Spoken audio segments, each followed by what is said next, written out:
Have you ever been through something and you don't know what just happened, but you know it was important to go through? This is that journey for me.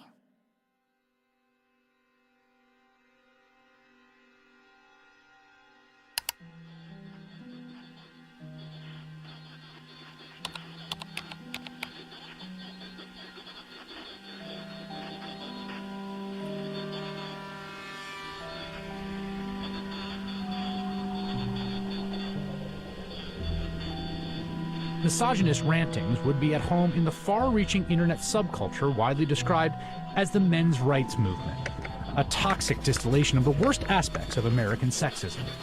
It's a universe of message boards where men get together to express their hatred towards women. I thought men's have all the advantages in the world these days. That's utter nonsense. Men are routinely ground up in a family court system that is misandrist and biased against them. They are the majority of the homeless. They are the majority of suicides. They are the majority of the drug addicted. They are the majority of the unemployed. They are the majority of school dropouts. They are a majority of those in prison. How do we know that they're not the cause of these problems? There's a reason that women live longer, Mark. Let me tell you. It is because we are stronger and we are happier at the end of the day than most men. And that is factual, and you know it. And when men are married to women who scream like you, they just want to die sooner. When you have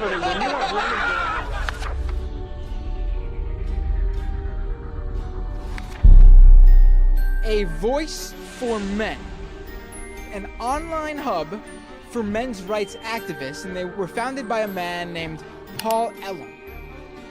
It's a website called A Voice for Men that's run by a man named Paul Elam, which is male spelled backwards, but it is his real name, apparently. It's a gathering of women haters. The Southern Poverty Law Center has classified that group and men's rights groups as hate groups. He wrote a piece declaring the month of October to be Bash a Violent Bitch Month. I mean, literally to grab them by the hair and smack their face against the wall, he wrote.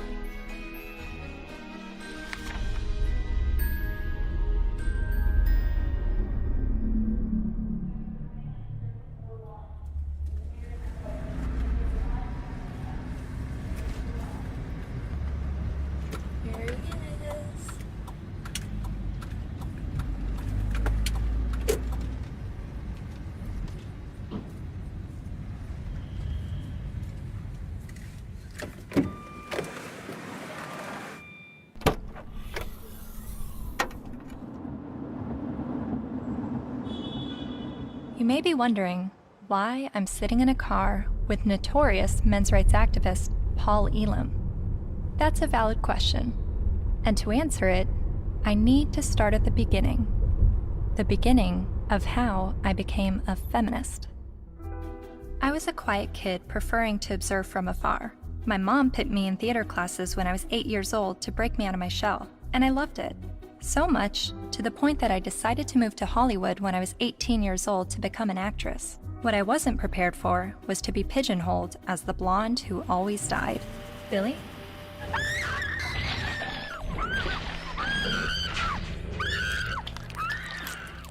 Granted, I had a good scream. But the characters I played weren't alone in feeling objectified. I was commonly harassed on the streets, hit on by married producers, told by photographers to come back when I lost 15 pounds and got a boob job, and a plethora of other uncomfortable experiences, all while still being a teenager. I started to realize my role in the world seemed a little too similar to the unfortunate roles I was auditioning for, and it was not how I saw myself or the person that I wanted to be. So, I quit acting and bought a video camera to tell the stories I wanted to tell. And now, I've been making documentary films since 2008 when I was 21 years old. Most of my work has been about women's issues and sexuality. I've covered a range of topics from the phenomenon of purity balls to reproductive rights, single motherhood, and LGBT rights. After releasing my film in 2012 about marriage equality, I was at a loss of what topic to explore next. And that's when two horrific stories broke the news. two-star high school football players in Steubenville, Ohio, have been found guilty of raping a West Virginia teenager. The video shows the former Steubenville student callously joking about the incident. That's like rape. It is rape. Bro, they raped her. You know you do it? Bro. They raped her. This is the funniest thing. He raped her. Outrage across India as a 23-year-old woman, the victim of one of the most horrific rapes India has ever heard of. A 90-minute horror for a 23-year-old medicine student on this bus. Gang raped and beaten. Her friend assaulted and thrown out of the bus. Every day, every woman is facing violence on the streets. I started to research this rape culture.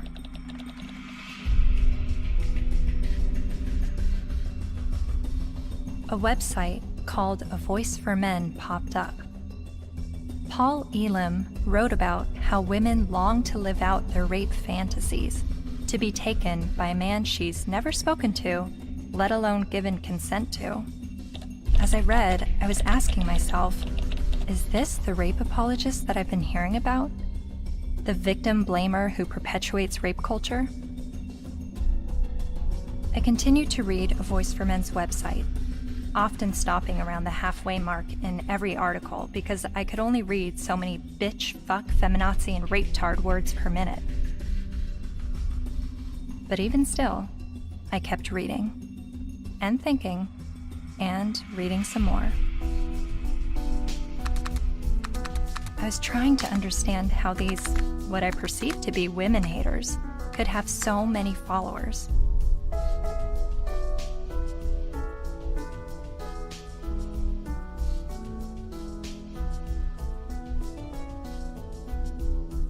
So, I decided to meet these MRAs.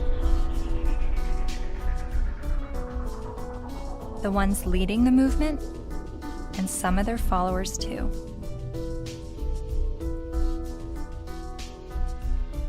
And this begins my journey down the rabbit hole.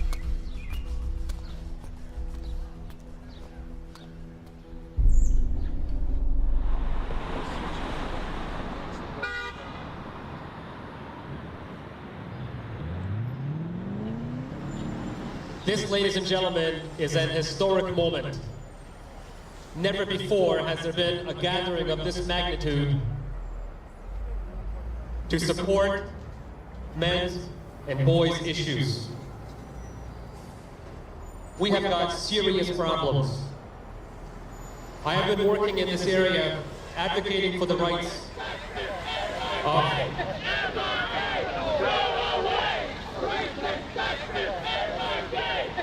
and here we go. What you'll hear is that we hate women. You'll hear that it's a backlash against women's rights. You'll hear that we're regressives that want women back in the kitchen and making sandwiches and barefoot and pregnant. You're just bitter, you're a loser, you're a whiner, you're ugly, you're undesirable, you're lazy, you're scary, you must be a racist, you must be a misogynist. When we do speak out, women often don't want to hear what we have to say. And so then we're called names, we're called whiners. And this is the way people who don't want men to talk about issues try to shut us up. We all know that you guys are a fascist, Nazi friend group of white supremacists. No other way to openly organize other than calling yourselves a men's rights group.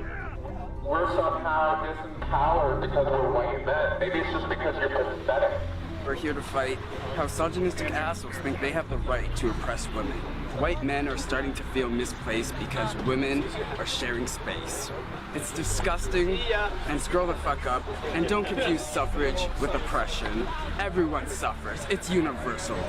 I am a man, and I need feminism. And it is crystal clear that the problems for men and boys are real.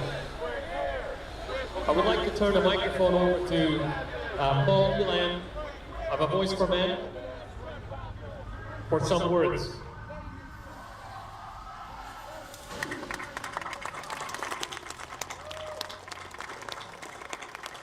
This is a historic day. I've never seen a gathering like this out of concern for the general state of affairs for men and boys in this culture. And as Trying to articulate the entire platform of the men's rights movement is kind of like trying to understand a snowdrift one snowflake at a time. It's a very, very complicated matter. Just consider this, that 93% of workplace fatalities are men. 4 of 5 suicides are men. Men are dropping out of higher education at very alarming rates. We're down to 38% now of college students are men, and it's dropping rapidly. Male suicide, male abuse, male unemployment, male homelessness, male failure in education, male health issues. We've got the paternity fraud issue, the wrongful paternity issue, a false allegation issue. Men are sentenced to 63% more prison time for the same crime as women. They're less likely to see a doctor. They're less likely to have health insurance. The family court system truly is biased against men. I mean, there's just no question about it. It's really the pro-choice for women only movement because men, they're denying men any kind of choice once a child is conceived. Her body, her choice, right? Think about men. His body, his choice, not so much. Because the U.S. government does not want to send you to die. They would rather send me to die. Young men that are failing to launch, they're staying in their homes of origin far past the time that we would normally expect them to individuate and move out and go live their lives. We have video game addiction, we have pornography addiction, we have the abuse of young boys with drugs like Ritalin to manage their behavior. Almost all victims of autism spectrum disorders are boys. Boys are most likely to be homeless, most likely to get cancer, most likely to die young and of every major cause, most likely to be arrested, prosecuted, imprisoned, and even executed while being completely innocent. It doesn't matter what their race is, it doesn't matter what their ethnicity is, it doesn't matter what their religious or non-religious views are. It doesn't matter if they're gay or straight. Men and boys are in crisis and they need your help and they need your support because they are human beings too. And you will not shame me or anybody here into silence about it anymore. But if you start to talk about those issues and address them in terms of how they affect men and boys as a group, people get hostile about it. The idea is that men have all the rights, they've always had the power. But if that's true, why can't men talk about their problems? And that's what really got me interested in this to begin with. Shortly after I began filming men's rights activists, I realized my own views were being challenged. I kept a video diary throughout filming, and I've decided to share some of those diaries with you. I really do feel like learning about the men's movement and their specific issues, the issues that they have issue with, it's hard for me to completely understand them and just automatically feel welcome in that space of talking about these issues, because at least with feminism, whenever I heard about the issues that feminists were fighting against, I always felt like I had something to draw from and experience to be on board with that. And that's always been why I've been drawn to the feminist movement, is because a lot of what they spoke about I had personal experiences with, and with the men's movement I have very little personal experiences with the issues that they talk about.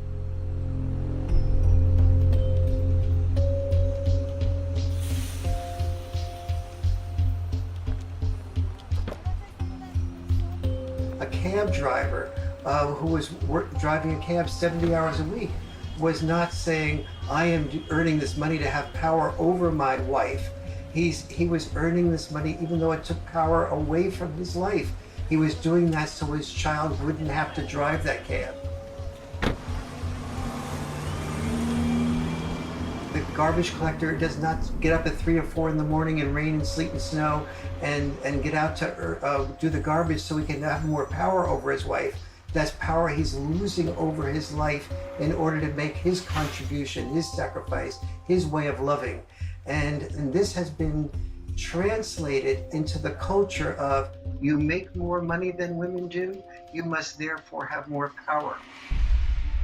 Meet Warren Farrell, best-selling author and self-styled social anthropologist, leading an assault on our traditional thinking about men.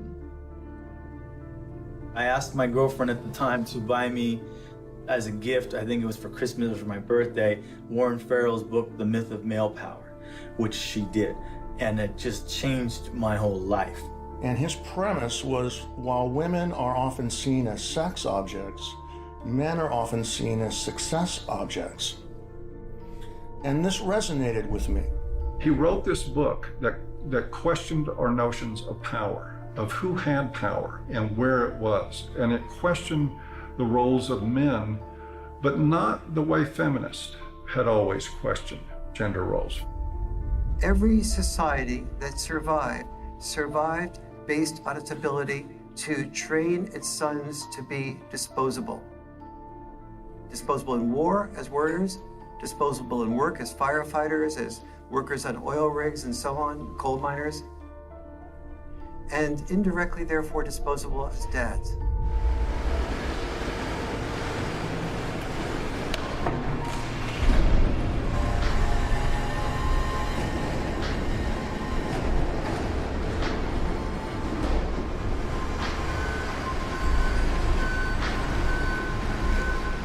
What happens in men's life when they're raised that they're worthless unless they're a provider, that they must work, even if they have to take on extremely dangerous work, they must get this done or they're useless as men?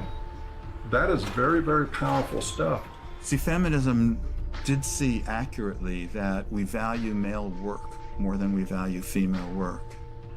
But there's also the issue that we value female life more than we value male life.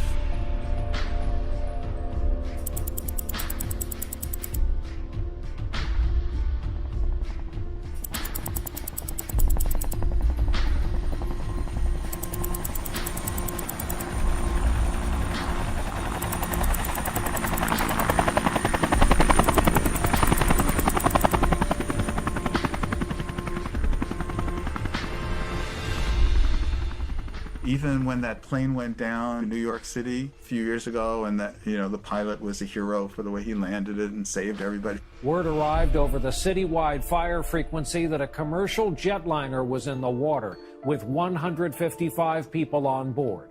Then, over the next few minutes, the doors opened, life vests were inflated, and women and children first, everyone got off that plane.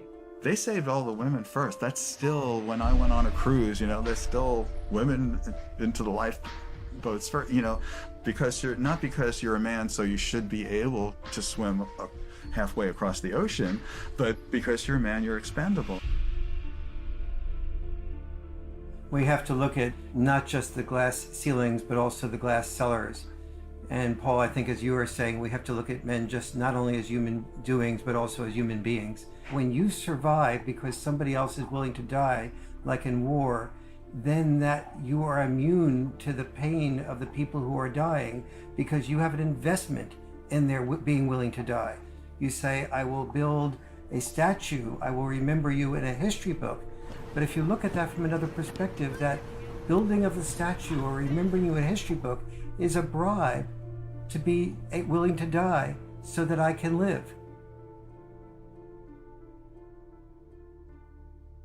But both sexes, in the area where they are rejected, tend to turn what rejects them into an object. So the area where men... I'm watching this lecture that Warren Farrell's giving in the 90s. I see some women in the crowd, and a lot of them have their hands folded, and there is a little bit of uncomfortableness by being a woman in a crowd of people while the speaker's talking about how men are oppressed and women have it so great. It kind of puts you on the defensive as a woman. And understanding that I feel that way makes me wonder, are men having their arms crossed, listening to a feminist speaker talk about how men have all the power and women are oppressed? Are men feeling like, what are you talking about? I don't have power and we have it pretty shitty on this side of the grass too?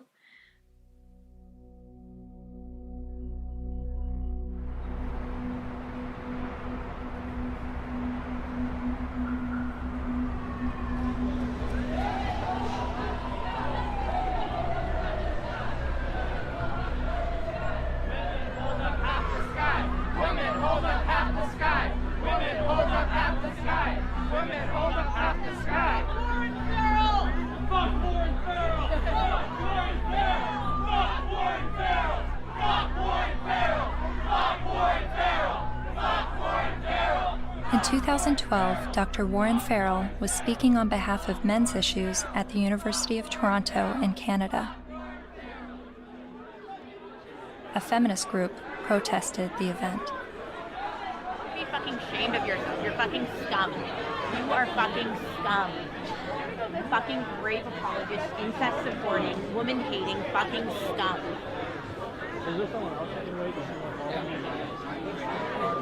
Fucking scum. Yeah, just another. I just want to listen to someone else's opinion. I'm not even on a side here. I just listen to as many people as I can. You know what though? Why would you pay money to fucking support a fucking rape apologist if you weren't fucking one? I never heard him say anything about it. Well, it's fucking scum.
Hi, how are you? I'm Cassie. You're Cassie. Oh, for some reason I thought you were a male, which I'm just delighted that you're a female. Well, thank you. Very glad to meet you.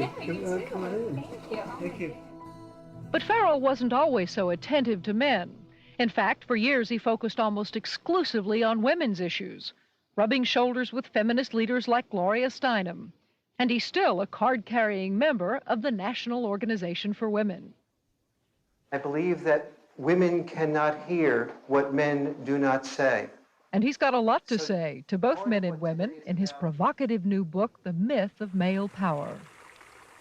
I was making a very significant amount of money speaking around the world on behalf of women's issues alone.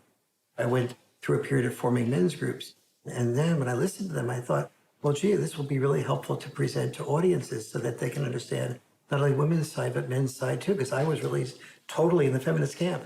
And immediately I saw my standing ovations drop. I started hearing that there was people saying, don't invite him there, to speak with us. And pretty soon I had, very few college and university speaking engagements. How did you originally get involved with feminism? Where did that all begin? I was doing my doctorate in political science at NYU in the late 60s, and the women's movement surfaced.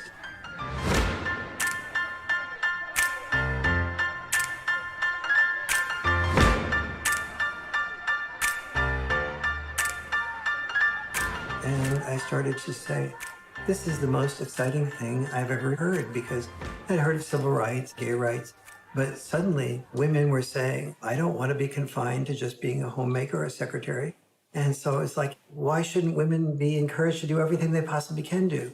And at that point in time, I saw a lot of women marrying men that they weren't completely in love with, but the man earned a fair amount. And so I thought, that's just a form of prostitution extended over a lifetime. How depressed that must make a woman. And it's not going to be good for a man either. He never knows whether he's loved for who he is or loved for what he has. And he's afraid to give up producing because he's afraid to lose love. And so women who were successful to me appeared to be women who would free men from having to be all, wrapped up in just being the only breadwinner and supporting 1, 2, 3, 4, 5 people, which, it's one thing to support yourself. When you're supporting 5 people, you don't have the freedom to question your boss because you're supporting 5 people. The first issue of feminism was to say, just because I'm a woman, maybe I don't want to spend my life raising children. Don't force me into that role against my will. So they looked at men and said, well, you're not forced to raise children. You don't have any issue.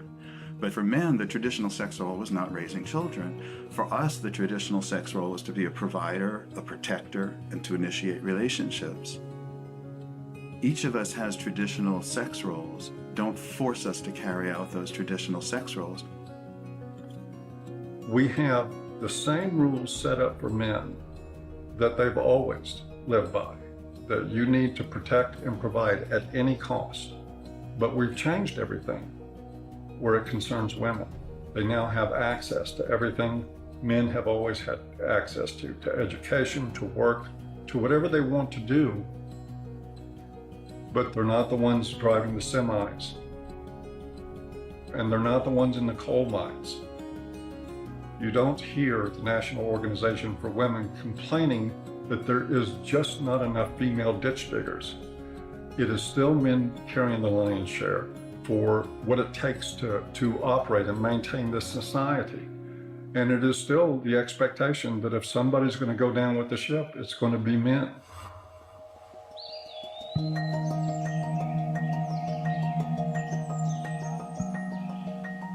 Flexibility in roles is where we should be all headed.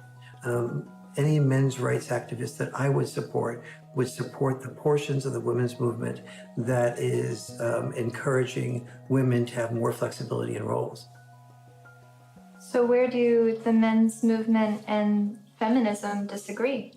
Well, only on the fundamental belief that the women's movement says men are the oppressors, that we are involved in a patriarchal world in which men invented the rules to benefit men at the expense of women. But don't we live in a patriarchy?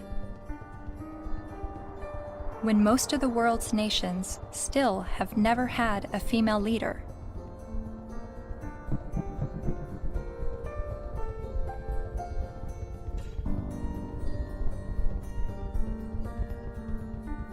And less than 5% of CEOs of Fortune 500 companies are women.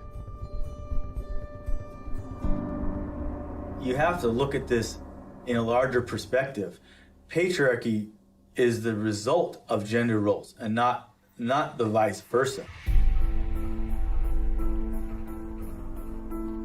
Traditionally, women's power and responsibility has been in the reproductive sphere, while men's power and responsibility was in the productive sphere. You have to reproduce to continue the species, and you have to produce to feed people so that they can reproduce. So, it's like they work together.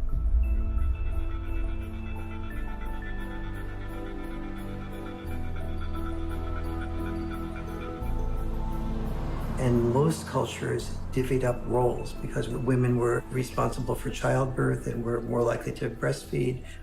They're not more likely to, they did the breastfeeding. They tended to be involved in the role of raising children. Men tended to be involved in the role of raising money or making a killing of the animals or making a killing on Wall Street. But those were our obligations. So that's why industry was male-dominated and government was male-dominated, because that was our job. And so what we call patriarchy is men giving into the expected roles that they're supposed to give into, and many of those roles are very harmful. Working exceptionally long hours, difficult hours, dangerous jobs, getting killed on the job. Even politics, a lot of people describe as masochism. Imagine what it takes to be a successful politician. Imagine how much of your personal life that you give up, how much you work, how much privacy that you sacrifice, how much freedom in your day-to-day life that goes out the window. There are more men willing to do those things than there are women. But also, just because men are the ones, for instance, writing the laws in general, doesn't mean that the laws are protecting men. You hear about patriarchy, right? All the evils of the world's from patriarchy, but we're the ones dying, you know? And we die for you guys, you know, to protect our families, our friends. In every society that's ever existed, women have had privilege and protection that men did not. For example, we never hear about how men were excluded from the Forced Labor Convention of 1930 for years. The Forced Labor Convention was an international treaty that banned slavery and forced servitude, but it made an exception for able-bodied males ages 18 to 45. Eventually, they got rid of that, but there was still an exemption for prisoners and military, which is 90% male. Stop pretending that you're oppressed and men are your oppressors. It's a lie, and it's a hurtful lie, and it's a hateful lie, and it's wrong.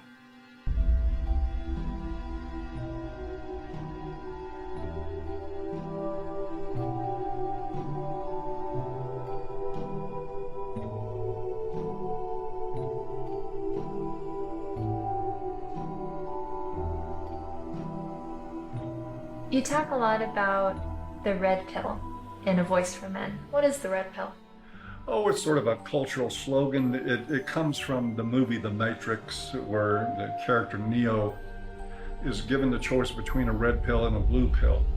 You take the red pill, you stay in Wonderland, and I show you how deep the rabbit hole goes.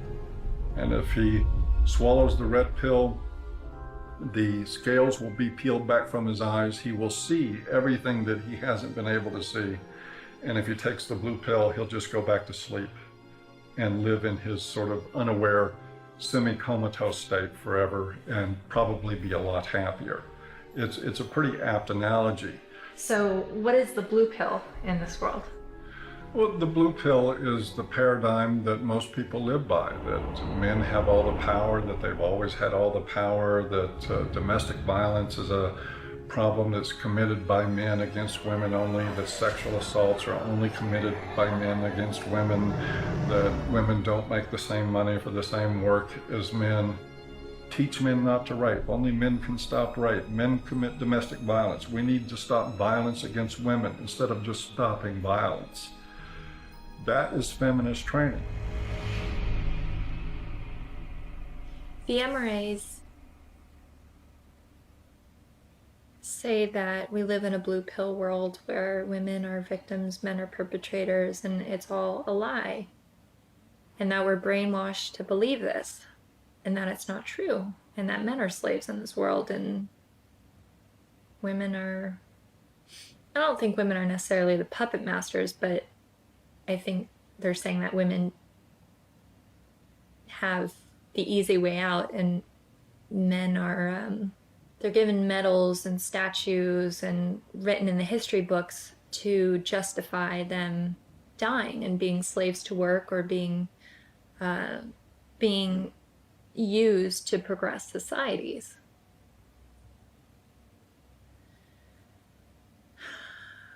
And I've believed for so long that I'm at a disadvantage for being a woman, and that I have to work harder than everyone else, and I have more to overcome, and I have more to prove just because of my gender. But the MRAs are saying that this is all a lie, and that guys are actually the ones that are disadvantaged and discriminated against. And actually, the more I learn from him, the more I think thank God I wasn't born a guy. Because I don't think that the expectations on men is good or healthy. I mean, they have so much pressure to succeed and to be strong and to stand up and protect others and to put their lives on the line. I don't think I would want that responsibility. But, 50 years ago, no, I wouldn't have wanted to be a woman. But now, I mean, maybe just it's right now that the tides are changing and women have the better deal. Well, no, I don't know.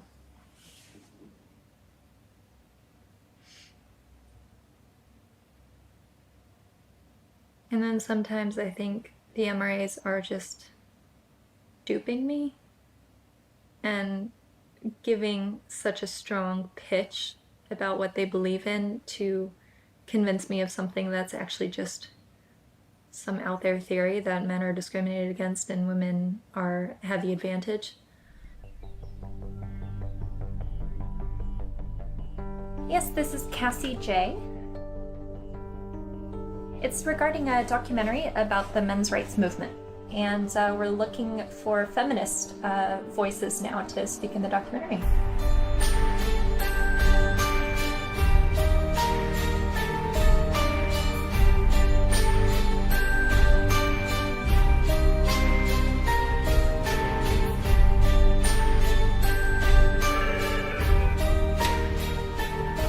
Feminist majority. Yeah, hold on just 1 second.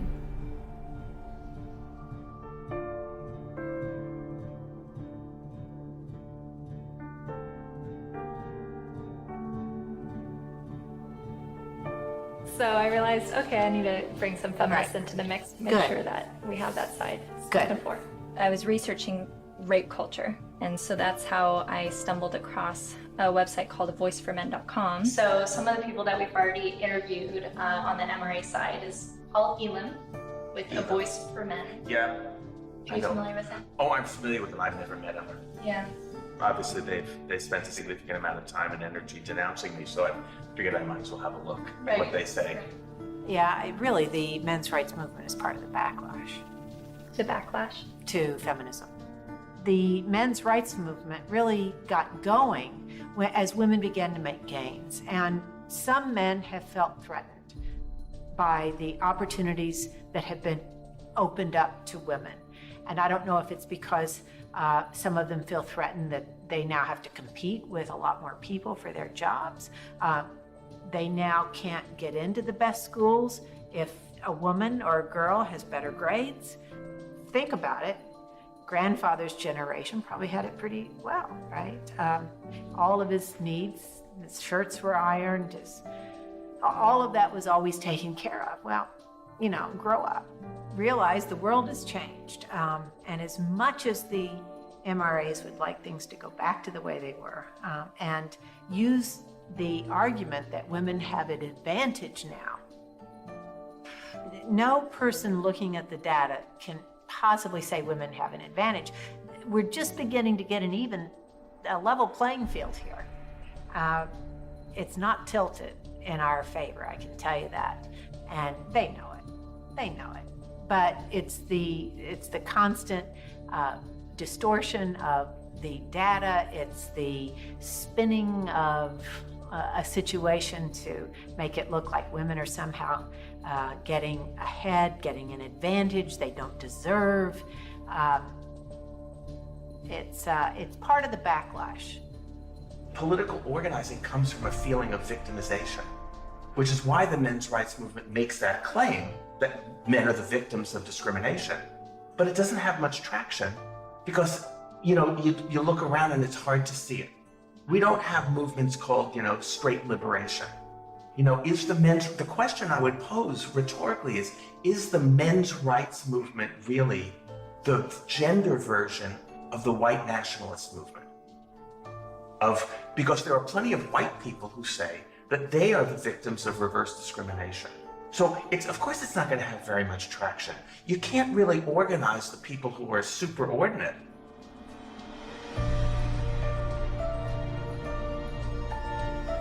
So do you think that men are being discriminated against in any way?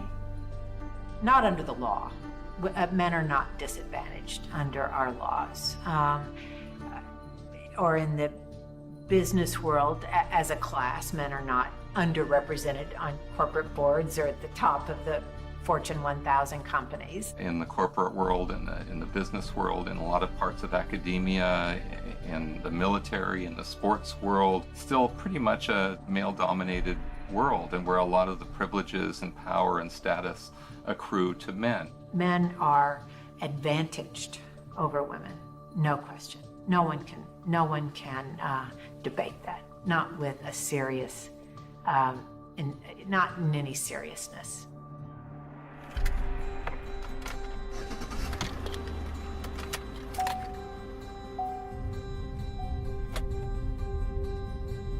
I was a math major as an undergraduate, and one of the fundamental things about geometry is the distance from point A to point B equals the distance from point B to point A.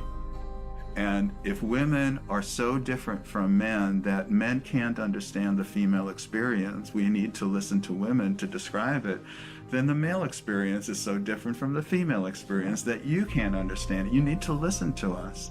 You can't really compare how men and women have suffered from sexism, because there's no way to quantify, that kind of suffering. So if a woman says, well, I miss 30% of my income,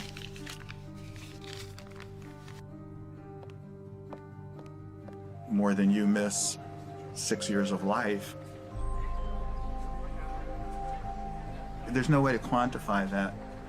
Or I've lost a job opportunity because I'm a woman. There's no way to say, well, I've suffered more than you because you've lost a kid because you're a man.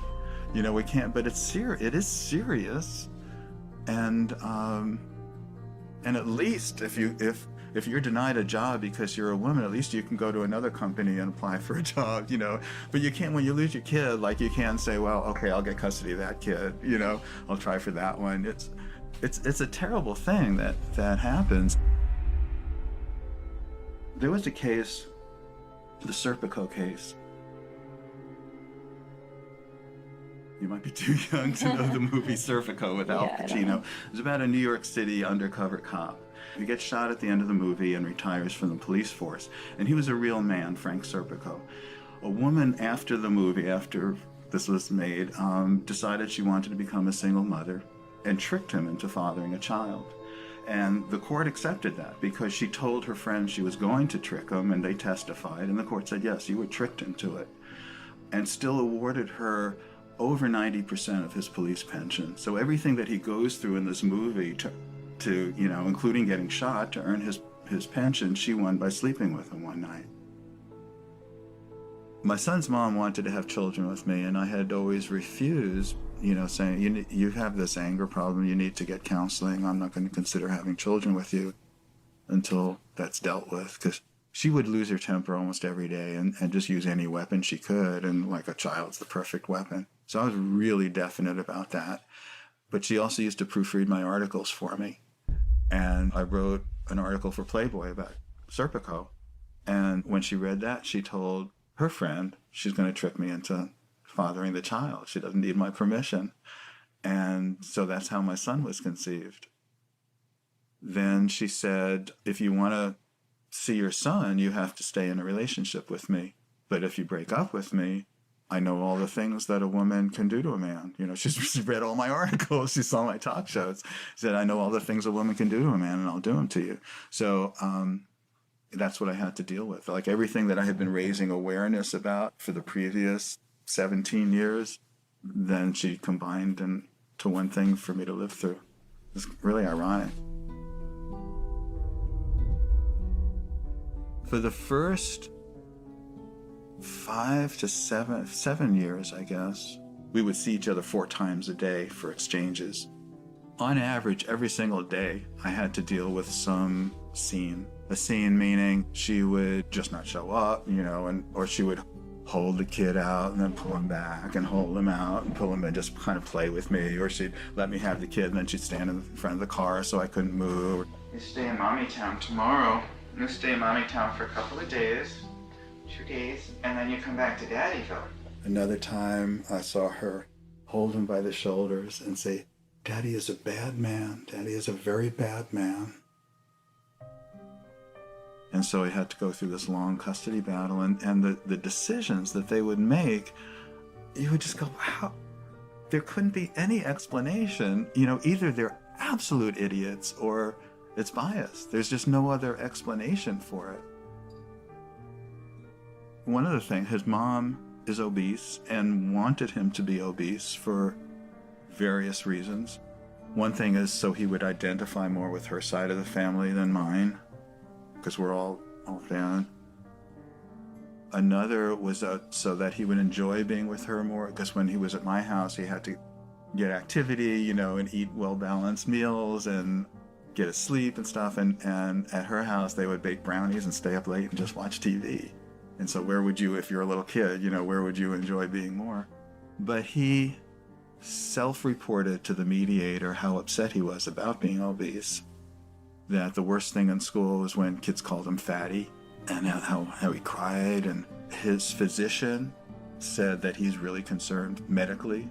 And then when I did, he was at an age where he would imitate things that I would do. You know, I gave him a broken shaver, so when I shaved, he would pretend to shave. And what I did was I started weighing myself every morning and writing down my weight, the date and the weight. And I taught him how to read a scale. So he kept his own records. So I had 6 months worth of statistics to show consistently that every time he was with his mom for a few days, he'd come back weighing 3 or 4 pounds more, and then he'd lose it while he was with me. So they had, you know, that how much he was upset about the problem. They had his physician being upset about the problem, and they had the proof of where the problem lay. So the judge's decision was that father should no longer be allowed to weigh the child.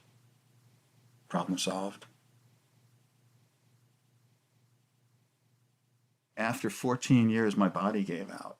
I got sicker than I've ever been. I realized I'm going to die. That's not going to do anybody good. I've got to give up the fight. So I gave up custody. And so I don't see my son anymore. He hasn't been in my house since. So I did lose him. Just like a dream.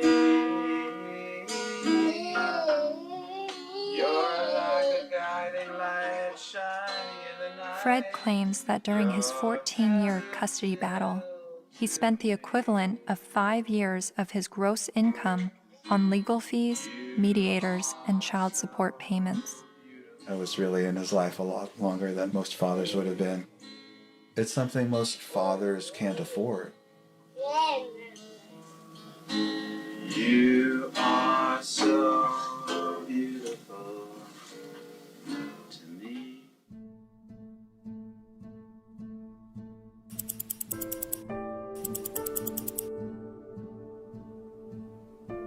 We generally know that fathers don't get as good a deal in family court, and we don't really complain about it until it happens to us. And even then, a lot of men don't. Many men's rights activists come into being men's rights activists as a result of getting a divorce, wanting to be equally involved with the children, and realizing that women have the right to children and men have to fight for children. When your family courts run on the supposition that mothers are more fit to be custodial parents and that fathers are more fit to provide a check every month and to become what we like to call Uncle Daddy, where they visit their children. To me, that's one of the greatest obscenities in the world, the idea of visiting your own children, where you get to see them for 2 hours on Wednesday night, and you get to have them for X amount of hours every other weekend, and you have no say in how they're brought up.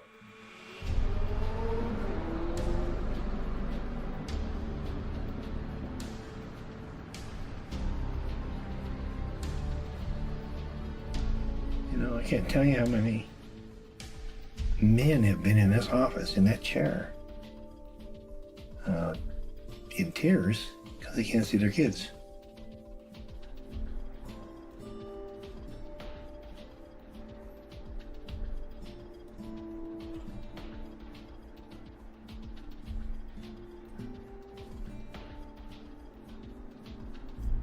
some of this stuff ends up in horrific consequences.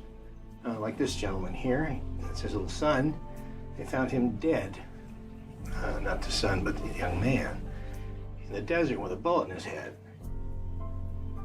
Day before the family court, where it became known that he was going to get to see his little guy even less. And of course, he'd been falsely accused one time after another. It had destroyed his life. It had bankrupted him. It had driven him into debt. It had caused him to miss work. He was about ready to lose his job. He was in the end of his rope, so he just decided to end it. The unfairness in the family courts, the unfairness in the way child support is so often structured, it's commonplace and it's everywhere. And the more you start to become conscious of it, the more you realize that it's there.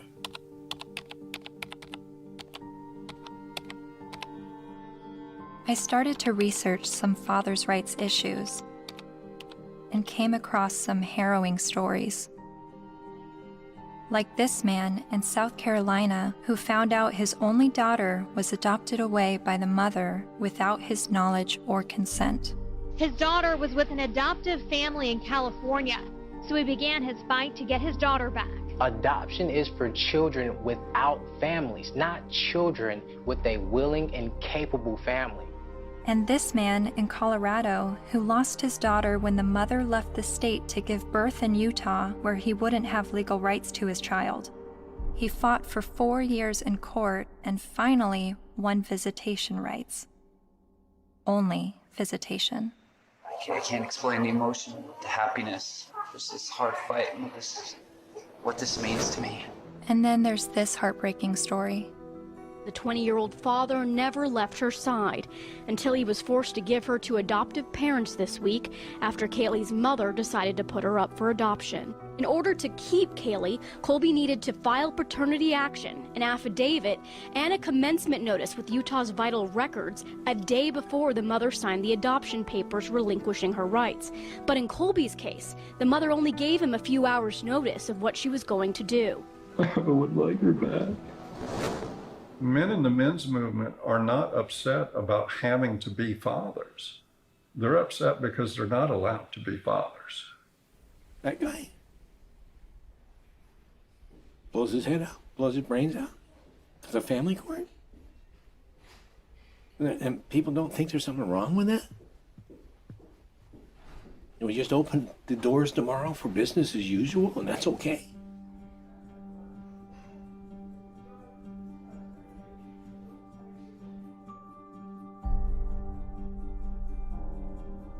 I've always thought of feminism as being the fight for gender equality. And yet, I've never heard about fathers' rights and the injustices going on in family court. Why is this? I decided to ask gender studies professor Michael Mesner. Well, I'll just say I don't think it's, I don't think that a lot of their assumptions are correct to start with. There's no doubt that there have been some men who get just screwed by court decisions and custody cases. But I think when you look at the broader patterns, it's still the case that in intact heterosexual families with kids, women are still doing the vast majority of the housework and childcare, and there's a lot of sort of father absence, lack of participation by fathers, some of whom I think then after divorce happens end up suddenly wanting equality, as fathers when they haven't really been participating equally as fathers before. So to me, it always kind of swings back to the feminist perspective of how we need to push for full equality across the board, including before divorces. If we have that, then we might expect more symmetry after divorces happening. The more I researched fathers' rights, the more I realized how deep this rabbit hole goes. Not only in the amount of issues, but also in the vast array of perspectives on these issues. I decided to create a flowchart of what I thought fathers' options might be following a surprise pregnancy. I then put a green line for the paths that I thought would be good turnouts for the father, and I put red lines for the paths that seemed to not be good for the father. Then I created a flowchart for women's options, and did the same with green and red lines. And as I stepped back, I saw all the red lines for the women's options if she does not want the child. But something dawned on me. Of every path the biological father could go down, he's at the mercy of the woman's sole discretion.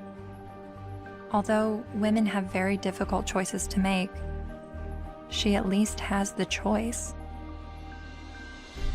But for biological fathers, they have no say over their parental destiny.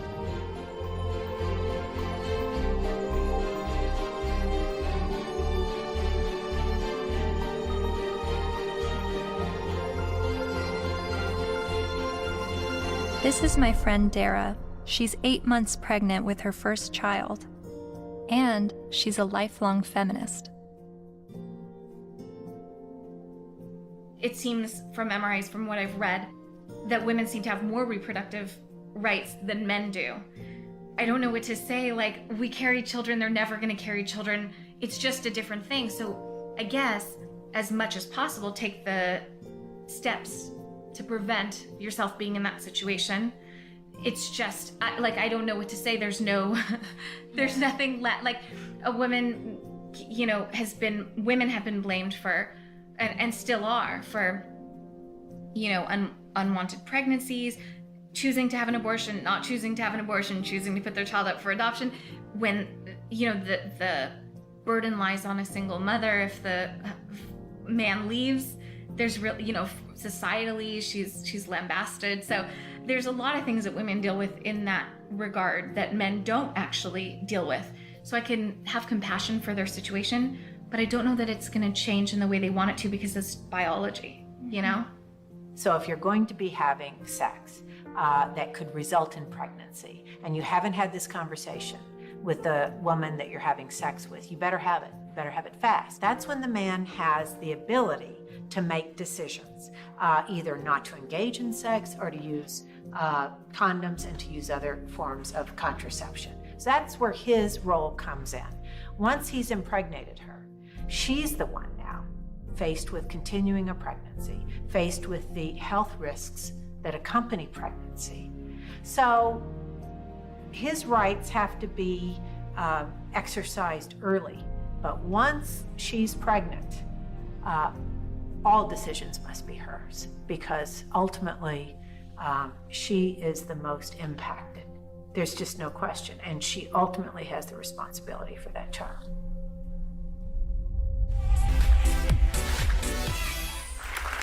So before we were married, he promised me we would have 2 kids, and now he doesn't want any more. My friends think I should trick him and stop taking my birth control. Men have never been in control of our bodies. We're the ones in control. Clap if you think that she should trick him. My people. Up next, everybody. So it sounds like men's reproductive rights are limited to the choice of whether or not to have sex and the choice of whether or not to use protection. But what if he's tricked into fatherhood? Or what if he's not even the father? What does paternity fraud look like? It's ugly. It's extraordinarily ugly. And we have to distinguish between paternity fraud and wrongful paternity. What's the difference? Wrongful paternity can be innocent. Okay, we went to a party. I had sex with 6 guys. I think it was when I was hanging out the window I got pregnant, but I wasn't sure. But, you know, if anybody knows that guy's name, would you please have him call me? And then she names one of the other guys, and he didn't have sex with her. It wasn't malicious. It wasn't intentional. She wasn't trying to harm anybody. She was just trying to figure out who it was. Wrongful paternity.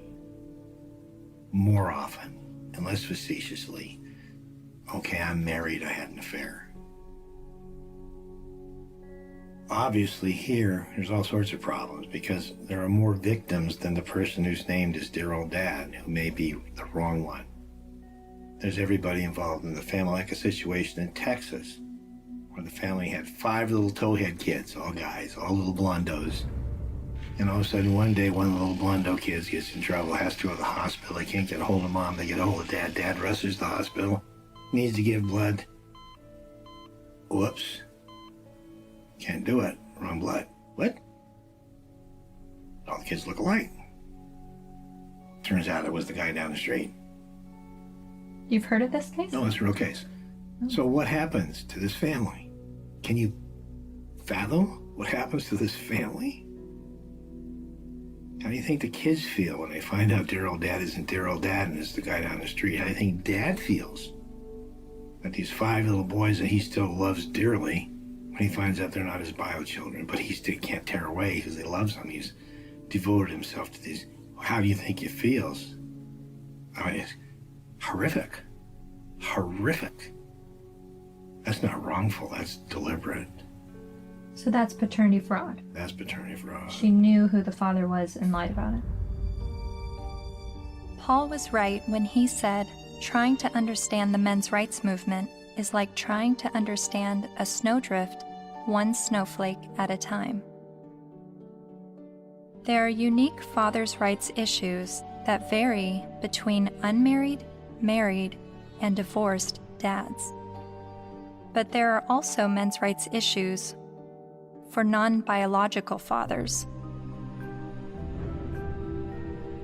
Like this man who is facing jail time for failure to pay child support for a child that DNA tests prove isn't his. Carnell Alexander still owes more than $30,000 to the state for a child that's not his because the mom wrote his name down because she needed to name someone in order to get welfare benefits.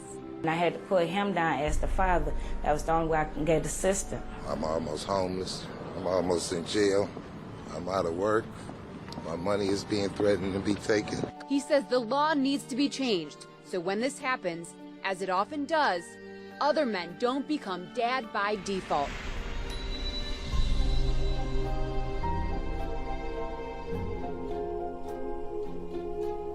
A lot of times people wonder about MRIs, why are you guys so angry? And my answer to that is, why aren't you? How can anybody look at this and not be angered by it? And the only answer to that I've ever been able to come up with is that people aren't angry because they don't see men as human beings.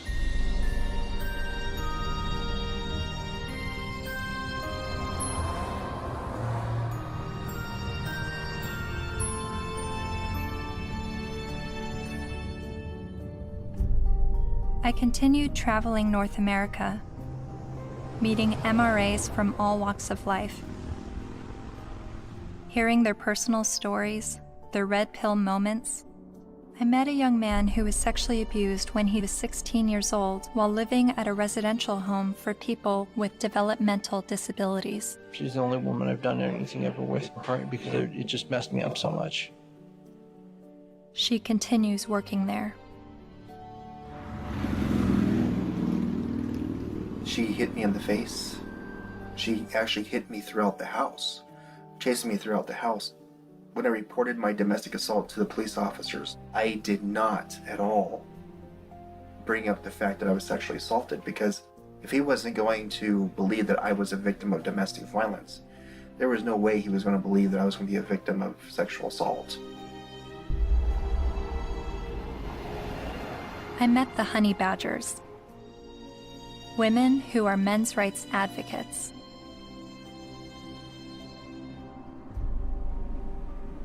And then there was a 15-year-old boy, there was a 35-year-old woman, and then later on she came out of jail and she was able to collect child support from this boy that she raped. Yeah. After getting out of jail. So there's lack of fairness for men in the court systems. When police officers would show up to domestic violence case, there was often men were just taken away without asking what even happened. It's just presumed that men are the criminals. I was assaulted several times, and I never got any help. I went to the police still bleeding a couple of times. And one police officer said, I'll never forget this. He said, if she starts hitting you again, you better get out of there fast, because if she just breaks a fingernail trying to hit you, we'll arrest you. I mean, I can't tell you at this point how many guys I've talked to who are like, yeah, you know, she stabbed me and they put me in jail. Not only are there endless studies that show women are just as violent as men are, when I would talk about it, invariably, men would start coming out of the woodwork with stories. Stories they were afraid to tell, stories that they got laughed at for, stories that they got blamed for. It's hideous. This is not flattering to men, to talk about men's vulnerabilities. No. To talk about the ways that they are not strong and that they are, well, weak. And to be honest about it, it's not flattering.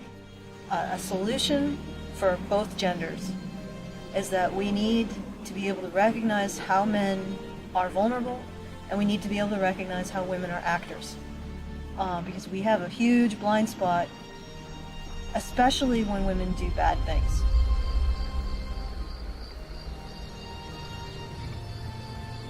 My best friend that I grew up with since kindergarten was being physically abused by his wife, who he'd been married to for 20 years. She'll break glass and throw it at him, punch him. I've seen it just happen spontaneously, and it was frequent.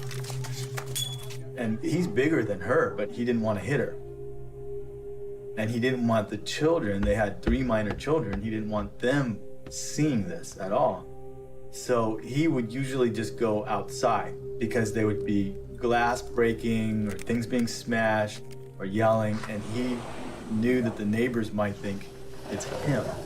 So he would go outside so the neighbors can see what's happening. Eventually I said, look, you need professional help, and so does she, and maybe the kids do too. So I called a bunch of domestic violence shelters. I just looked around online and I called, but every place that I called said, we don't help men. We don't help male men at all. And I started becoming curious about why that was, because I learned that these were state-funded shelters. And I know that men pay at least half of the taxes that fund these shelters if they're state-funded, and I just was wondering why. So basically, there was no place to take him, and it just continued. The problem just kept going.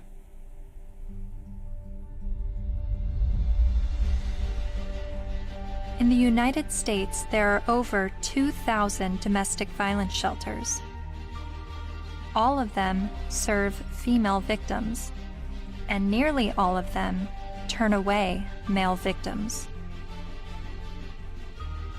In fact, as of 2016, there's only a single domestic violence shelter for men. My initial reaction was that there needed to be thousands more women's shelters because that many more women are being battered. But as it turns out, 1 in 3 women and 1 in 4 men will be victims of physical violence by an intimate partner in their lifetime. Sure, there's a slight majority of female victims, but how can that excuse denying men help? Couldn't this be considered gender discrimination?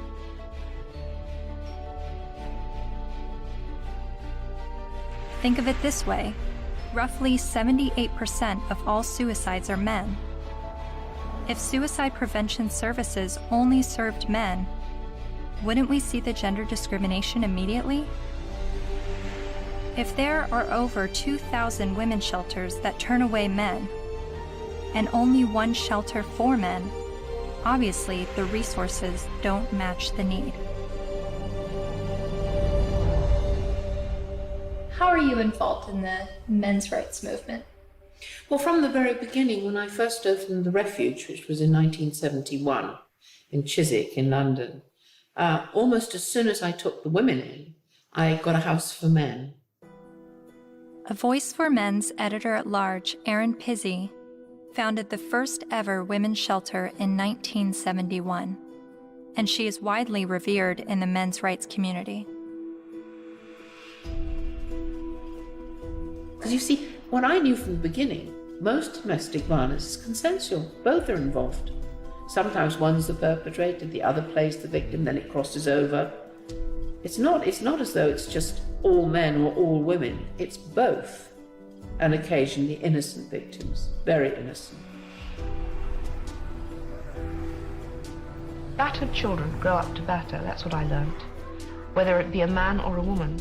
And I now know that if a woman comes in with a history of violence in her own childhood, the chances are she will be probably violent to her children, and she will want to live on this knife edge of crisis and danger.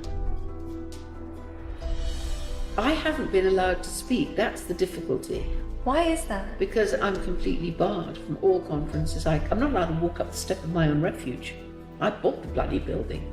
But no, because there's feminists, the woman who runs it is a very heavy feminist. She won't have anything to do with me.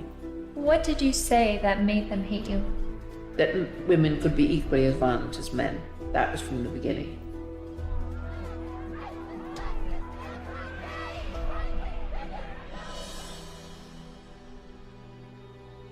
Erin Pizzey says that 62 of the first 100 women to enter her refuge were just as violent as the men they left, and violent towards their children. But there's levels of violence, isn't there? I do not affect that I'm violent. Well, I'm violent. So am I. You know, I'm very violent. Well, And yet- verbally, and I could quite easily hit somebody. You know, very, very easily. And I've had an argument. But the feminists I've met have an entirely different take on domestic violence.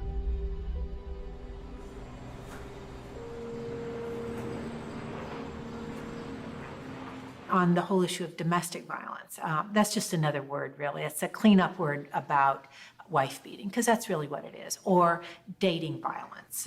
And it's not girls that are beating up on boys, it's boys that are beating up on girls and using violence to intimidate and to control. And we have very few what's called domestic violence shelters, which are places that women can leave their home with their children and get a new start, get out of the violence. But there are not nearly enough of them. We need more funding and more resources, because it is a tremendous disadvantage for women and girls.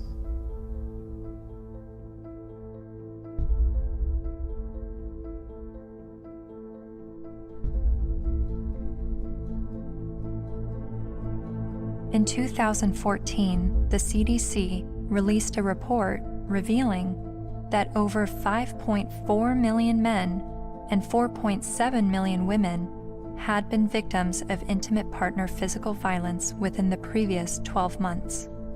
But then why does the media paint domestic violence as a women's issue? The World Health Organization says 1 in 3 women are abused by their partner. 1 in 3 American women experiences domestic violence or stalking at some point in her life. And when it was addressed as a men's issue, the speaker's point was that it's a men's issue because men are the problem. I'm going to share with you a paradigm-shifting perspective on the issues of gender violence. I don't see these as women's issues that some good men help out with. In fact, I'm going to argue that these are men's issues. Why is domestic violence still a big problem in the United States and all over the world? What's going on? Why do so many men abuse physically, emotionally, and verbally and other ways the women and girls and the men and boys that they claim to love? What's going on with men? Let's grant every single empirical case as being true.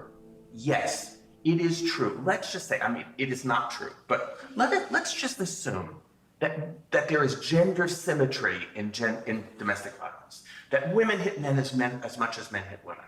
If I were to say that, I would say, and therefore we need boatloads more funding for domestic violence to develop shelters and adequate interventions, because there's this hidden epidemic of men who are being beaten up by women.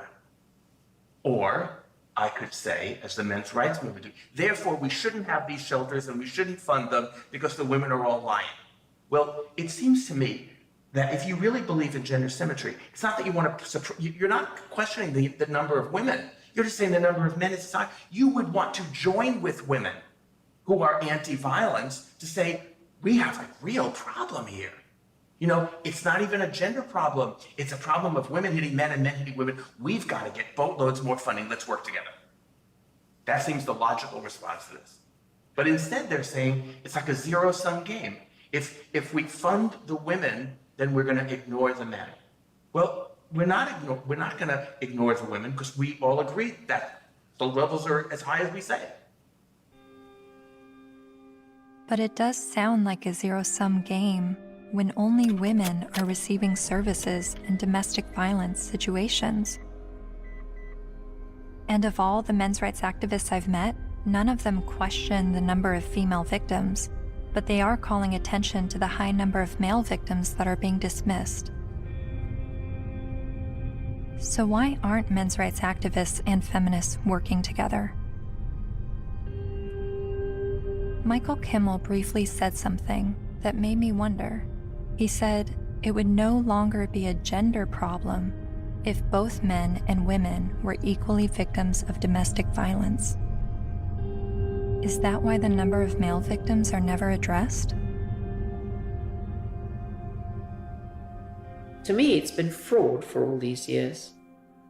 Why is it we have this enormously powerful feminist movement and virtually nothing for men? Originally, it was capitalism was the big enemy in the 60s and 70s. And it was the radical feminists in America. They moved the goalposts. They said, no, it's no longer capitalism's the enemy. The enemy is patriarchy. All men.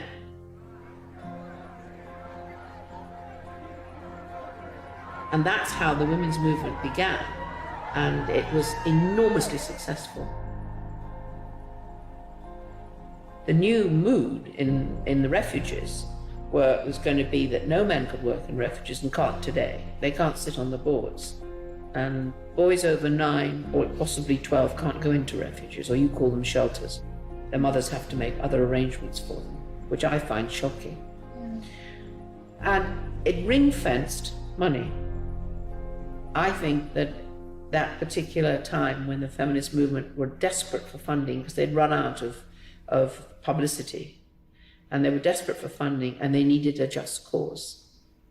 And unfortunately, it fell into their laps. It's an enormous industry. I mean, violence against women, they get something like, well, it's $1 billion and over a year. And an awful lot of that goes on really supposedly rehabilitating men, but essentially punishing them with something that's called the Duluth model. Duluth Power and Control Wheel. You guys know about that? No. I gave you a copy.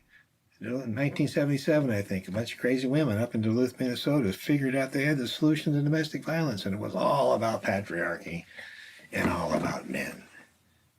And it's the Duluth Power and Control Wheel. Because men are all about power and control. Of course, not you ladies. You guys, you don't control anything. You have no power. You're just sweet and innocent little things. Okay. So when this power and control wheel is divided up in all these things, you know, about who does this and who does that and blah, blah, blah. Of course, it's all men.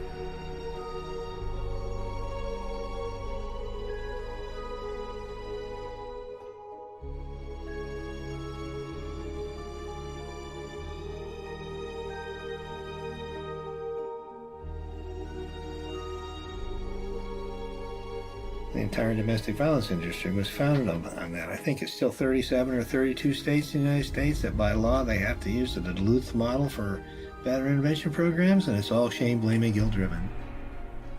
If you're a man and you walk in, you must admit you did it up front or you're in denial. There's no debate, there's no discussion, there's no possibility that you could be falsely accused. The criminal justice system could have made a mistake.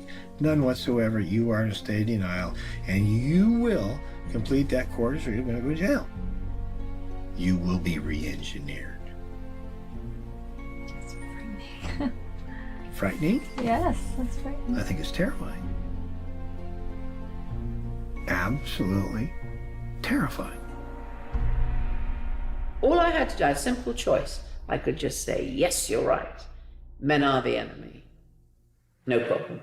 But I couldn't. I absolutely couldn't.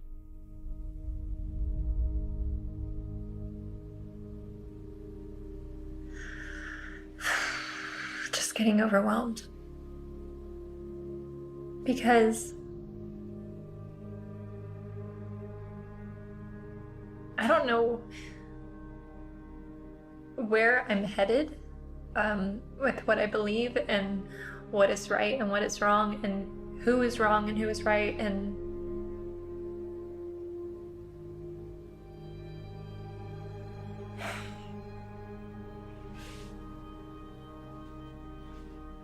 the truth is somewhere in the middle, and that's why I'm feeling frustrated, because I don't know where the truth is, and I don't know.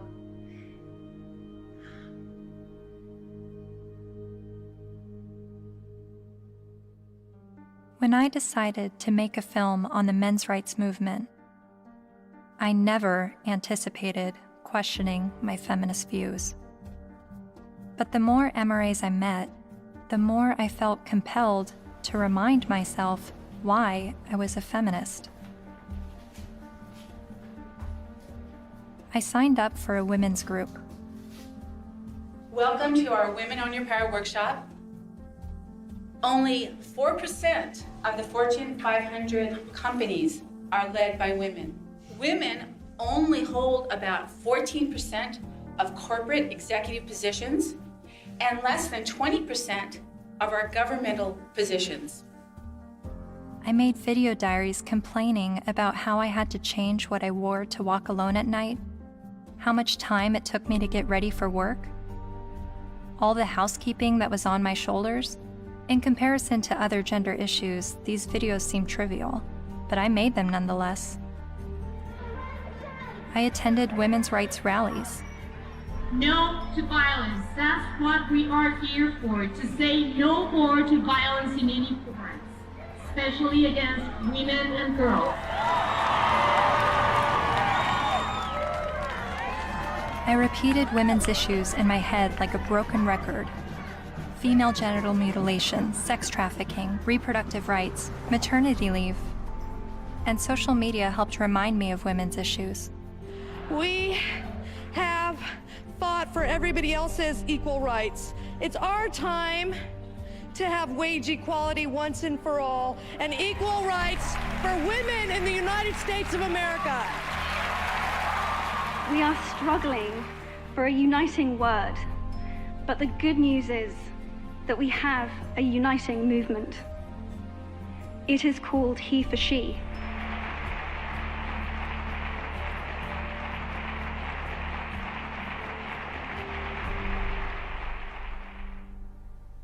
Whenever I hear the MRA's point of view about how difficult it is for them, I immediately go to, well, what about us? What is it like for us? And then I get on the defensive and want to make sure that women's struggles are also heard.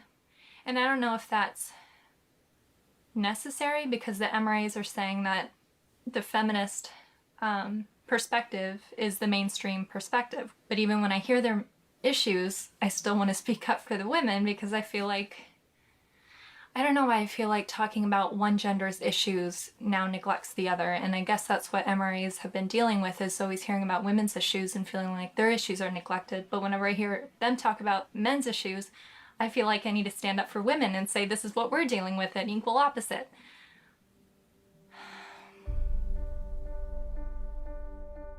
I met with men's rights activist Karen Strawn late one night in a noisy bar. She became well known for her YouTube videos talking about male disposability and other men's rights issues.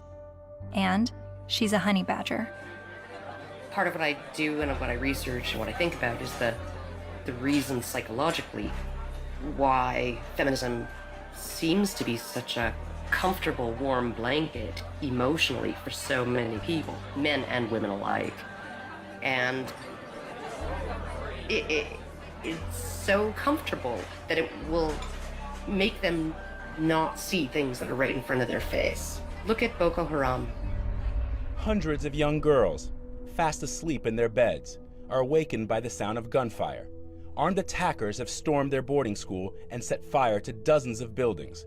Nearly 300 of them are dragged from their dorm, loaded onto trucks, and carried away deep into the forest. From New York to London rallied yesterday demanding that the terrorist group Boko Haram bring back our girls. It just gets to the core of you, This unconscionable act was committed by a terrorist group determined to keep these girls from getting an education. And what happened in Nigeria was not an isolated incident.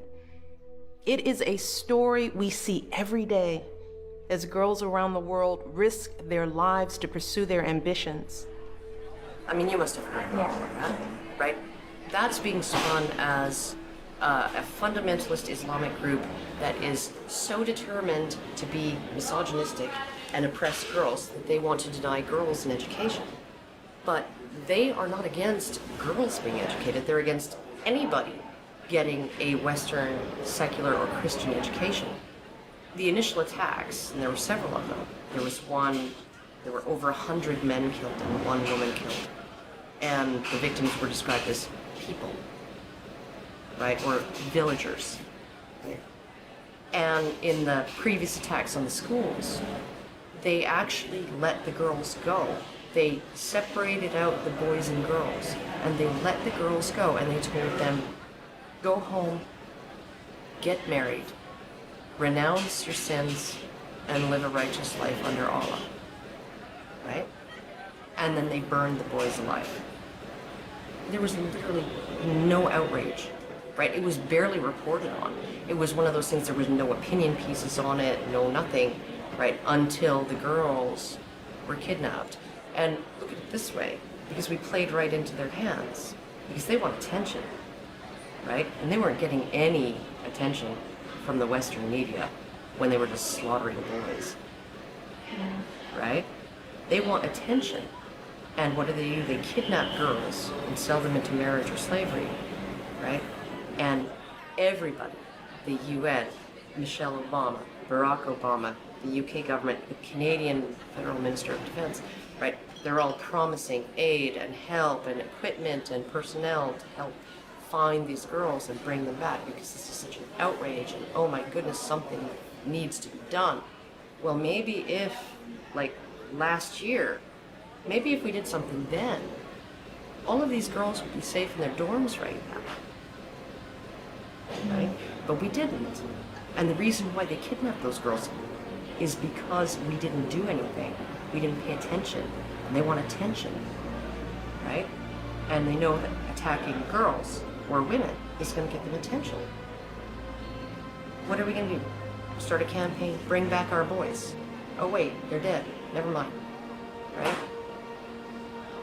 The men, the people in Boko Haram, they're chivalrous. If those girls were boys, they wouldn't be getting education. They'd be dead. They wouldn't be sold into slavery with the hope of escape. They'd be dead. Boko Haram has been fighting for Islamic rule in Nigeria since 2002. Its members have killed hundreds of people.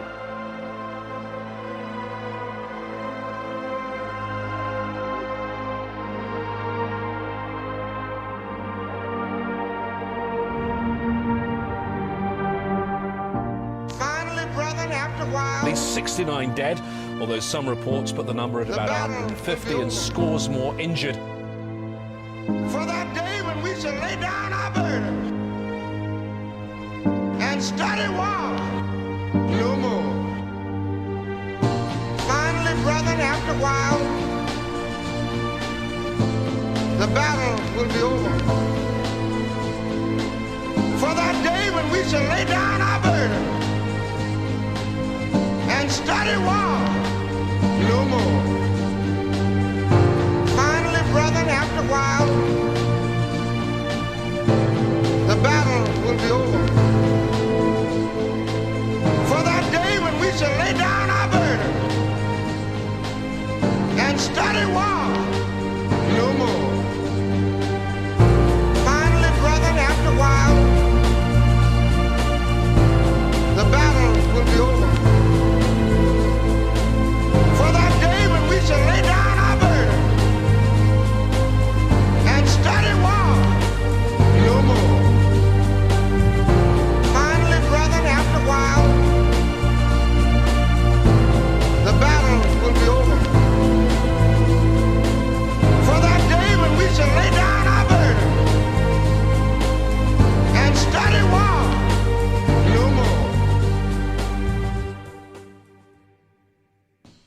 most important things the men's movement is doing is being able to say, men need compassion and men deserve compassion. And to have that happen, I'm not expecting it in my lifetime. It's an ocean of pain out there. This stuff we're talking about has been going on for so long. And nobody listens. Nobody cares. It's one thing when you look at what happens to women and you feel normal, healthy outrage about it, and that should happen. But when you can look at what's happening in our courts to men, in our medical establishment to men, in our schools to men, and yet we remain so cerebral about all of it. Yes, well, that is certainly something to consider. If it were happening to any other group, we would be having protests from coast to coast. And the fact is that it is happening to men every day, right in front of our eyes, and people will get angry at you if you try to talk about it. That's how deep the prejudice runs. But there have been protests, not with the intention of shining light on men's issues, but rather with the goal of silencing any discussion of men's issues. Like at Ottawa University, when Professor Janice Fiamengo attempted to give a lecture that questioned the feminist narrative.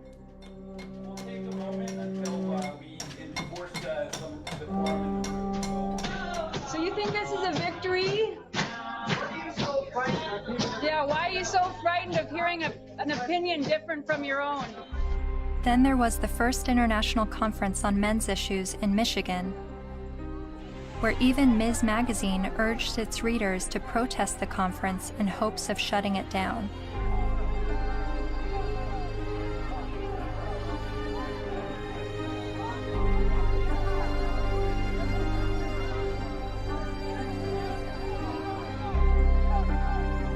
But perhaps the most well-known protest of a pro-men's rights event happened in April 2013 at the University of Toronto, when the Canadian Association for Equality hosted a discussion titled From Misogyny and Misandry to Intersexual Dialogue. About in my 20s, when I went to Columbia to study art history, and that was in '68, and that was the height of the epidemic. And so suddenly I was confronted with the direct possibility of being drafted for combat. And I discussed that with a number of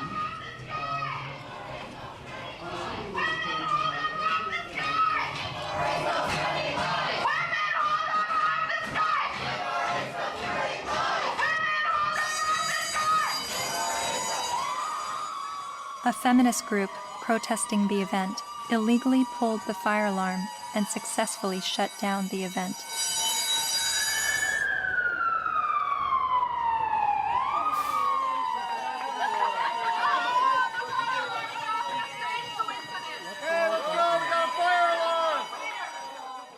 Once outside the lecture hall, feminist protesters and men's rights activists got to speak face to face. So, number one, shut the fuck up for a second. Feminists do not want you to lose custody of your children. The assumption that women are naturally better caregivers is part of patriarchy. Feminists do not like commercials in which bumbling dads mess up the laundry and competent wives have to bustle in and fix it. The assumption that women... This is a list of the things that we're working towards. Now, if you would shut the fuck up for the 50th billionth time, these are things we agree on, actually. These are things that we're agreeing on. And these are things that you've actually all got skewed fucking views on. You think that feminists are trying to take away your fucking rights, but as a matter of fact, what we're trying to do is we're actually trying to work on the same things that you're working on, but except the fact that you're just too busy hating women. You can't fucking see that we're trying to work on those same situations. Are you conflating feminism, which is an ideology, with women, which is a demographic of societies? Okay, Mr. Derailing for Dummies. Okay. You're still a hate An group. ideology. Yes. I also hate a lot of other isms. So you admit, though, racism, sexism. Oh, bullshit, bullshit, bullshit. You hate sexism, but you're an MRA. Okay, no, point taken. We win. Obviously have Sorry. read our literature. Okay. You don't actually work on anything. You're not creating any change in the fucking world. Your fucking website's a hate website against feminists. You're not actually creating any change. Feminists do not want you to have to make alimony payments. Alimony is set up to combat the fact that women have been historically expected to prioritize domestic duties over professional goals, thus minimizing their earning potential if their traditional marriages end. The assumption... I'm reading, fuckface. I'm trying to I'm letting everybody else hear it, okay? It's not just for you, Mr. Entitled. The assumption that wives should... Why do you think the men's rights movement is at odds with feminism? What has created that clash and that war between each other? Well, one, feminism has spent the last 50 years demonizing men, which is sort of one of the problems. Feminist scholars have characterized men as inherently violent, inherently bad, inherently predatory, inherently oppressive. They have postulated that masculinity is a disease. Feminists aren't the only problem. The problems didn't start with feminism. So when I start criticizing feminism, I want you to know you're just part of the problem. They're just part of the problem. You calling men oppressors and women oppressed demonizes men, and I believe diminishes women at the same time. It's a way of telling men to shut up. It's a way of telling men that their experiences don't matter. You tell a man he's privileged, therefore anything he's gone through or anything he has to say doesn't matter. His lived experiences don't matter because he's privileged. So, how old were you when you started calling yourself a feminist? Or how many years ago? It was probably about 3 years ago, I guess you can say. I'm relatively new. Yeah, but I'm pretty loud, so silence only helps the oppressor, not the oppressed. A lot of MRAs say that feminism doesn't fight for the rights of men. What would you say to that? Crimea River. Really, because feminism is a movement about the discrepancies when it comes to women's equality, because we're still not there yet. You know, so don't even start with that whole, oh, but you don't think about the men's issue. Well, then you know what? Start your own goddamn movement, which they have, but maybe make it a little more about legitimate issues like custody and alimony and things that you think are unequal, which all stem from patriarchy, not from, oh my God, feminists are trying to take away our kids. No, dipshit. That's not what we're trying to do. We're not trying to do that. I mean, if they look at the root causes of why, for example, you know, women get custody more often than men do, women are supposed to be the mothers. They're supposed to be the natural born caregivers. So obviously, duh, you has a vagina, so obviously you're going to be able to take care of the kitties. That's really what it is. It all stems from sexism against women. It's just the oppression dialectic needs to go. It's so hard to convince people to look at men's rights activism and support it without first allowing them to at least escape the stranglehold that feminism has on their minds. I do believe it is dogma. It's zealotry. There are good people in the feminist movement.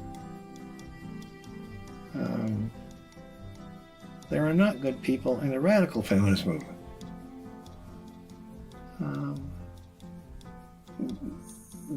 That system is based on hate. And hate is, in my opinion, hate's the most destructive force in the world. They're so quick to call us man-haters or misandrists. Misandry for life. No, like they're so quick to say that when all we're doing is talking about like patriarchal societies and structures that we want to dismantle. Nothing against men in particular, but just saying, hey, this is a system that we live in, and this puts men above women, and it's not necessarily their fault, but hey, recognize what's happening here, and let's work together to dismantle it. The omnipotent, ever-present patriarchy. The invisible force that directs all of our lives, right? And causes all oppression and all suffering, right? Our devil. And the beautiful, wonderful force for justice, feminism, the way. It's the way. It sounds like religion. It sounds like religion. And oh my goodness, for a movement that's only about equality and isn't blaming of men. They name the force for evil after men and the force for justice after women. And this being a movement is very, very, very concerned about the implications of language. So concerned that if you call a firefighter a fireman, it will discourage little girls from aspiring to be firefighters.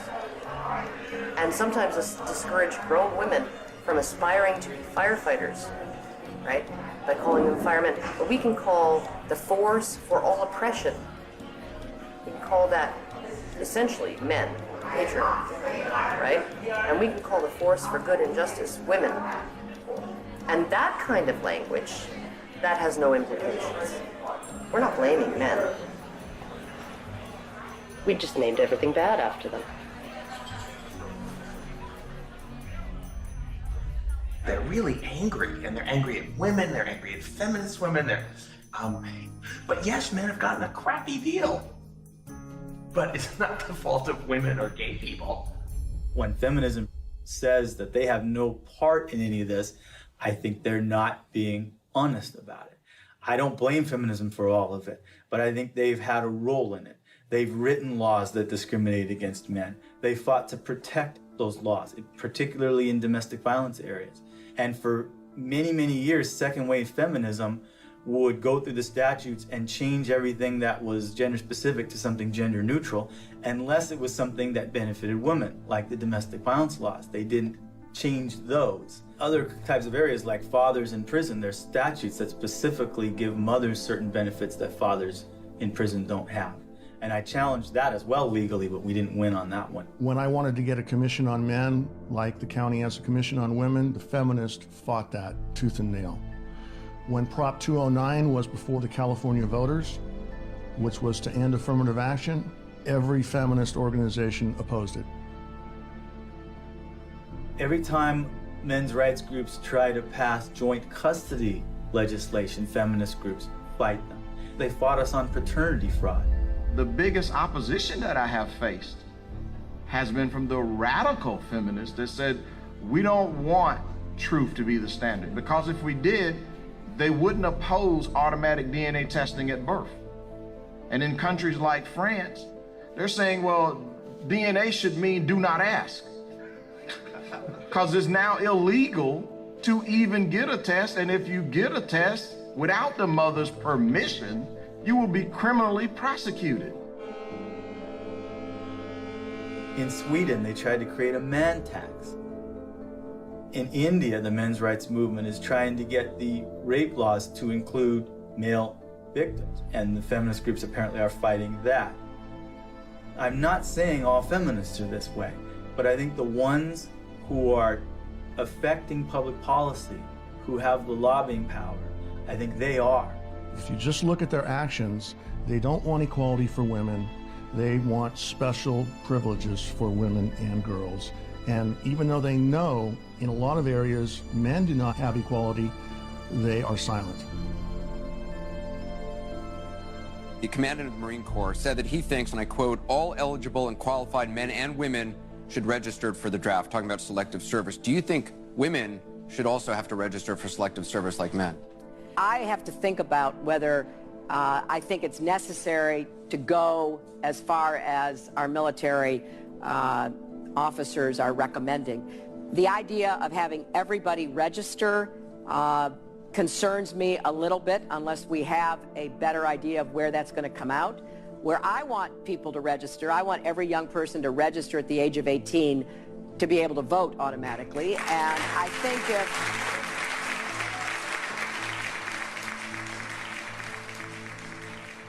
What's the motivation? People don't ask, what's the motivation? Do we need a men's rights movement? No, we need common sense. You know, but if there's going to be this women's movement, and this is the movement that's going to do all these things, then maybe we need a counterbalance, something called the men's men's rights movement or a men's movement. But I hate to see either one of them. I think it's a shame. I think it's destructive.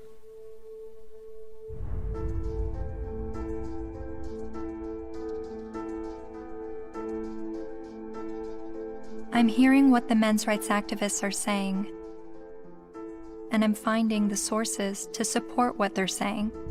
Men are just as likely to be victims of intimate partner physical violence. Men have little to no control over their parental destiny, especially when he's tricked into fatherhood or he's raising a child that he later finds out isn't his. The sentencing disparity between men and women is 6 times larger than the sentencing disparity between blacks and whites. So while a black man may be sentenced to 10% more prison time for the same crime as a white man, a man is sentenced to over 60% more prison time than a woman arrested for the same crime. Boys are falling behind in education. They are enrolling at lower rates and earning less college degrees. And while not all MRAs agree on the issue of infant male circumcision, most MRAs do believe it is a human rights violation. I spent months learning about infant male circumcision, but it only took me watching a 5-minute medical training video to convince me this is a barbaric practice that needs to stop. Okay, so first thing, make sure he's well restrained. Before okay? And we repeat the process with just one end and clamp. Anything that gets clamped gets cut. All that was left, a partial penis and his tiny testicles. Rhodes says Ashton urinates through a hole in his penis.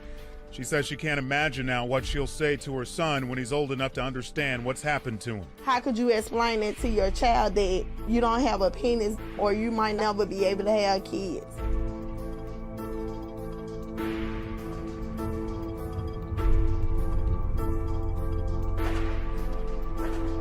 Yes, men are the majority of workplace deaths and injuries, war deaths, suicides. They have a shorter life expectancy. Warren Farrell makes the argument that prostate cancer and breast cancer mortality rates are similar, but funding disproportionately supports breast cancer research and awareness over prostate cancer. The red pill is about looking at these issues in an honest way, even when it's uncomfortable. And these things are uncomfortable, but without the willingness to set aside the programming and to set aside the false beliefs about what power is and what women are and who women are. Part of what we do is a pretty serious critique of both sexes. It's brutal, but critiquing the sexes is a real valuable thing. Feminists don't want you to do it though, unless you're portraying women as victim and men as perpetrator. The red pill is about understanding that men and women, like everything else in life, it's a mixed bag. You've got victims and perpetrators on both sides of the fence. And that's all. It's real simple. It's just not easy.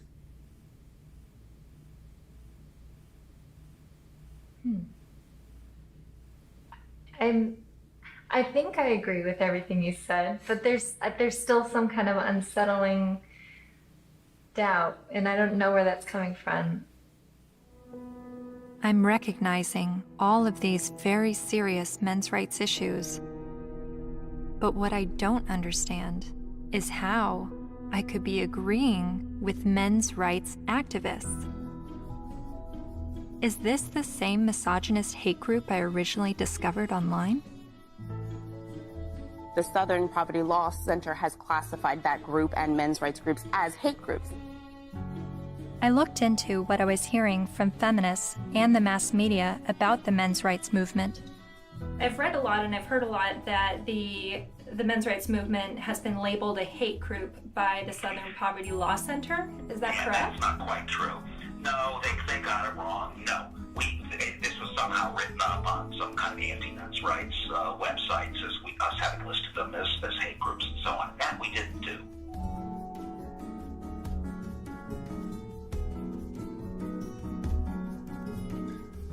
he wrote a piece declaring the month of October to be Bash a Violent Bitch Month. Jesus. I mean, literally to grab them by the hair and smack their face against the wall, he wrote.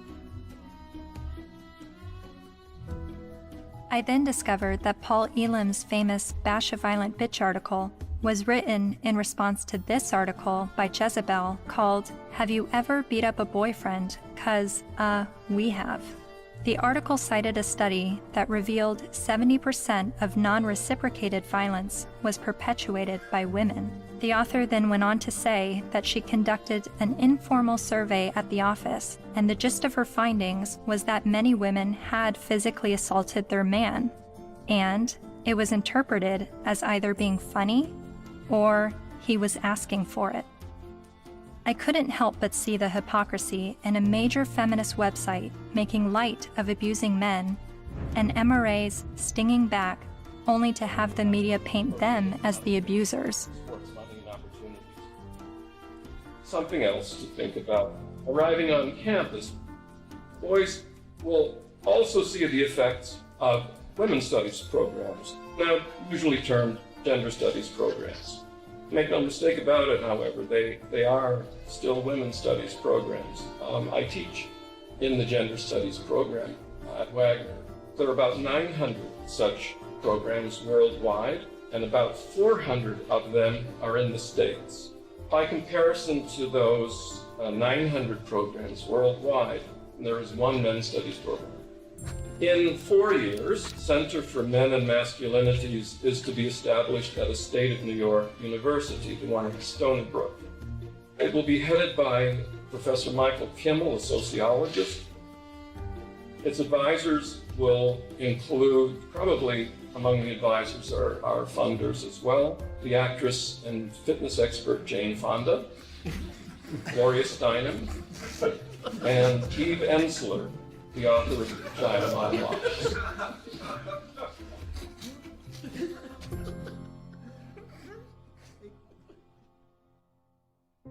After my year of filming men's rights activists and feminists, my descent into the rabbit hole was not slowing down. My education on gender politics was really just beginning.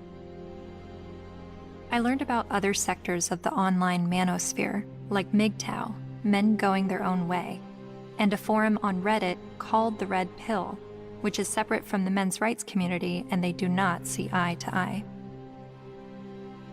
I'm told an easy way to remember the difference is that while MRAs want to change the system, Reddit's The Red Pill want to take advantage of the system, and MGTOW want to leave the system. There are so many perspectives on gender, and I believe they are all worthy of listening to. However, the conversation is being silenced. For a society to accept anything said on behalf of women's rights, and then to shame any dialogue about men's rights and call it hate speech is precisely the problem. I don't know where I'm headed, but I know what I left behind. I no longer call myself a feminist.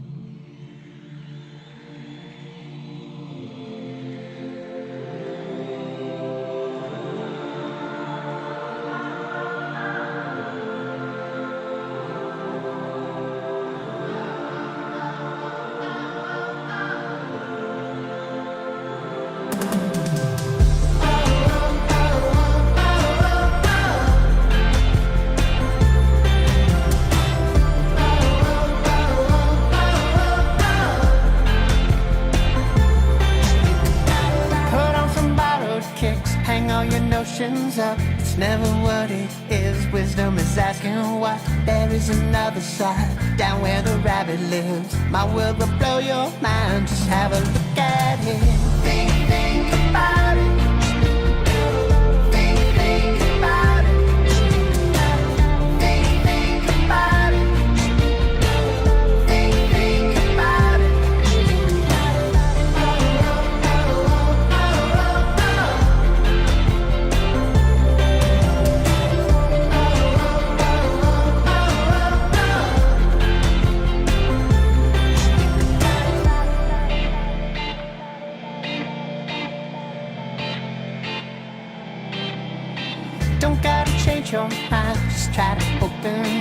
I'll let you use my eyes, see what I'm dealing with. People with different stories, divided by different categories and reasons why.